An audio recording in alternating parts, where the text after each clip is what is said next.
Find out the difference between not knowing where you are and not knowing where you're going. All this and more today on Locked On. Our first game today comes from a solo dev by the name of Brandon4117, and his game, Darkness in the Light. Darkness in the Light is a horror survival escape from the bloody midst of the hellhounds of hell. Yes, I've used hell twice just now. Get over it. And you're thrown into what seems to be an insane asylum built strictly to not let you know where you are. You are there for reasons unknown, reasons you don't care about. All you care about is getting out of Dodge, and that's about it. As you play, you of course get hints about what's going on. You find out that you were thrown in there to be part of a science experiment gone wrong, as is all good survival horror escape games. There's no windows. You cannot tell where you are. You're not on Black Mesa or anything. You are in a place undisclosed to the world. You have no clue where you are at all. And when you start walking around, you see that you're not alone. There are other prisoners in this little maze of hell, but there's something different about them. No, they're not completely zombies. No, that's not the case. They're what I like to call pseudo-zombies, where they still have more human characteristics than not, but it's more like Charlie Sheen on LSD with a little bit of crack cocaine on the side, and then sprinkle a little bit of mushrooms while we're at it. The good things about this game are definitely the creature design. I enjoy the aspect of every single creature that I got to experience so far in Darkness in the Light. The first creature you come across is another member of your little merry group who got turned into one of these psychopaths. And you get to see him nomming on a human arm, which makes you think he's a zombie off the top of the head. But to me, it looks like he's had a few bath salts too many. That's just me. I'm just throwing that out there. The characters are really beautiful. The other creature you see is this demon dog kind of experiment Frankenstein dog creature. Very freaky when I first ran into him because I didn't know it was a different kind of creature. And then when he turned around and showed his entire body, I kind of crapped myself. Just saying. The level design is also really cool. Like I said, you're in this underground facility with not a window in sight. Like, you have no clue where you are. All you know is there's bricks and mortar around you, and that's it. There's doors to go through. There's places to explore. He adds new rooms with each release of the demo. He even makes sure to tell you to check every single room because you just don't know what you might find. Speaking of the rooms, a little bit of bad, just to give you a little bit of bug report, Mr. Brendan. The hit detection on the doors, for some of the doors, are slightly off. I had a little bit of difficulty getting into some of the doors because they would either knock me to the side or I wouldn't be able to actually squeeze in through the door. It fixed itself readily after, but it happened on multiple occasions. And even more, it was making it very difficult for one part of the level where the demon dog was right in the way. I tried to lure him into the room so I could run around him because, let's face it, I suck at aiming. I had 2 bullets left and I couldn't find any ammo. So my brain said, let's get the dog in here, run around him, and close the door. And you'll be fine. Yeah, I wasn't fine. Because as I even show it in the footage here, the dog's halfway through the wall, and I can't hit him, but he can hit me. And he finally squeezes through, and I die.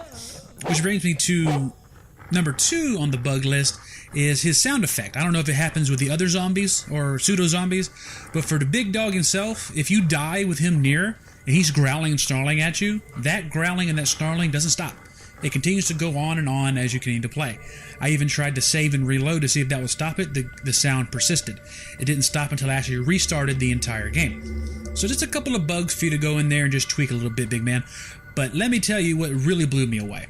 The actual speed of these zombie guys. The speed of these guys was not expected. To me, I was not expecting this guy to move as fast as he did. I walked in. My thing when it comes to scary horror games, I like to take my time and not rush into anything. And I did the same thing for this game. I tippy-toed into this one room, and I saw this guy nomming on somebody's arm in the far end of the room, and I didn't want to bother him. He looked like he was having a good snack.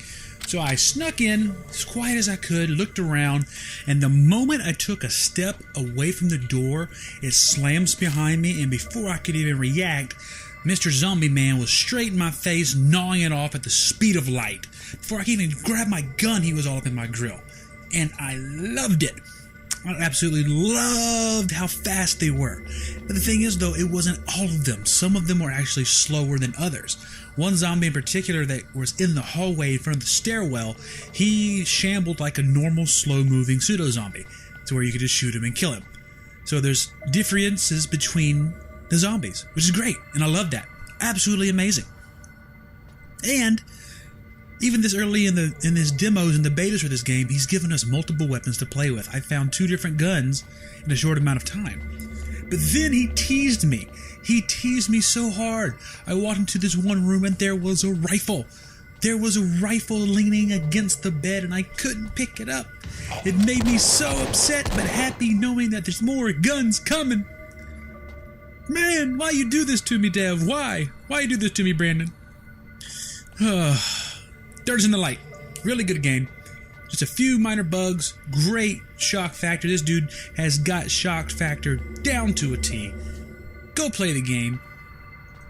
And that's all I can say. Now, let's go see what happens when you don't know where you're going and a little bit of a game called How Far. How Far is a game created by iBlade Studios. How Far is probably one of the deepest, darkest games you'll play ever. The immersion factor of this game will have your head spinning. The horror factor of the sheer terror that it inflicts on you when you're walking around is unmatched. And the desire to just want to survive is unparalleled in any game that I've played to date. And I've played games like Amnesia, Resident Evil, Silent Hill, the like. How Far takes it to the next level when it comes to horror games. And the greatest thing about it, this game is 100% designed with Blender. For those of y'all who don't know, Blender is an open source 3D modeling program. There's no coding actually involved in this game at all. Right now it is literally an open world for you to explore and survive. Some of the best things about How Far is the music and the sounds. The music in this game is what makes it so immersive that you just cannot comprehend the level of fear until you have nothing but headphones on in the dark trying to figure out where you're going in this game. In fact, I will cut myself out right here for you just to have a small snippet of the sounds that you will hear in the game. I'm cut out right here. That kind of music is in your head pretty much the entire time. Every now and then the music will cut out completely, which is scary in and of itself. And then it'll come back with an even more intense music to follow. And there's just... I've played many horror games, but this is the first one that's literally had me sitting on the edge of my seat trying to look deeper into my computer screen for a small glimmer of hope in where in God's green earth I am and where I'm going. To no avail, of course.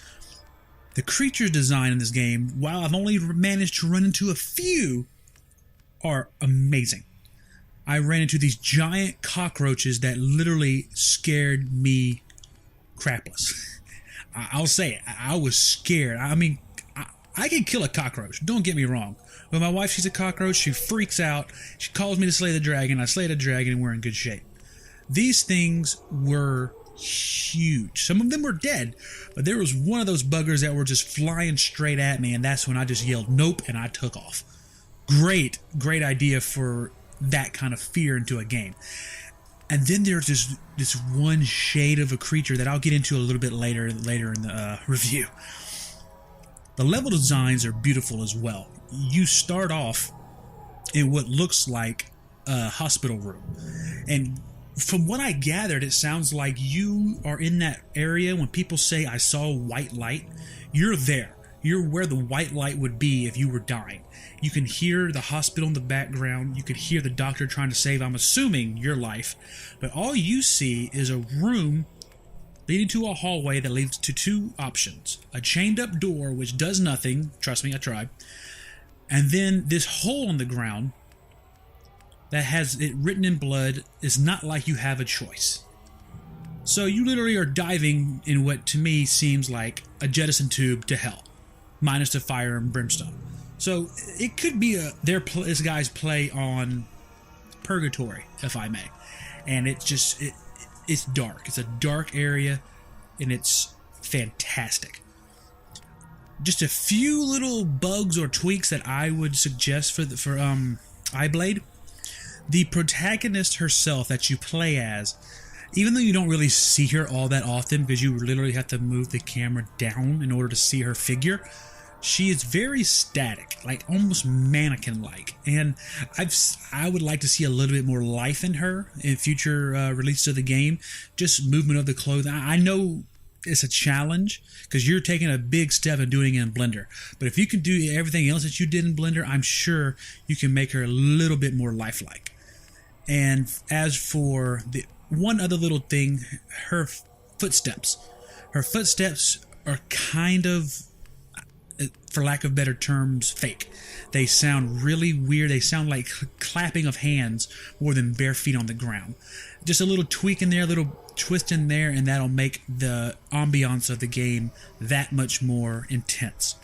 Which brings me to the highest of the high when it comes to this game is the immersion, the immersion, the immersion. The immersion of this game, I cannot explain to you how deep it is. I mentioned it before. I was on the edge of my seat the entire time. Literally. Like, if you would have seen me, it looked like I was trying to actually kiss my monitor. I was so close to it. Just trying to get a little glimmer of light on the wall just so I could see where I was going in this place. And that just wraps you up in this sheer, absolute, pure terror of this game. There is no pure terror than not knowing what's around you, not knowing what's around the corner, and not knowing if you're going to make it out of there alive. Especially when you run into the dark shade that I mentioned earlier. The dark shade is probably one of the scariest things I've ever come across, because all you see is this dark, tall figure, and it has a smile on its face. Smile! And that's it! Next thing you know, it's diving straight at you, chasing you around. You think you get away, you turn around, it's standing there. Its back's to you, it's not moving. Then suddenly, it's turned around, smiling at you again, and chasing you down the hall. I was screaming like a little girl this entire time. And I couldn't get away from it. I mean, it wasn't killing me because that hasn't been developed yet. But the fact that it would not leave me alone and the music was so loud that I couldn't hear myself think, I had to shut the game off.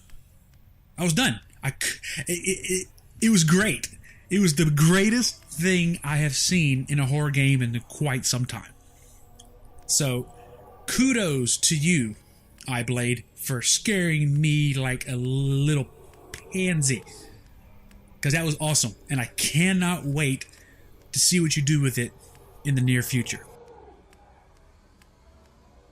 And that'll wrap things up for us today here on Locked On. Make sure you hit the subscribe button above. Make sure you go check out the games that we talked about listed below. And make sure you come back next time for all things indie. I'm your boy Raven, and you are officially Locked On.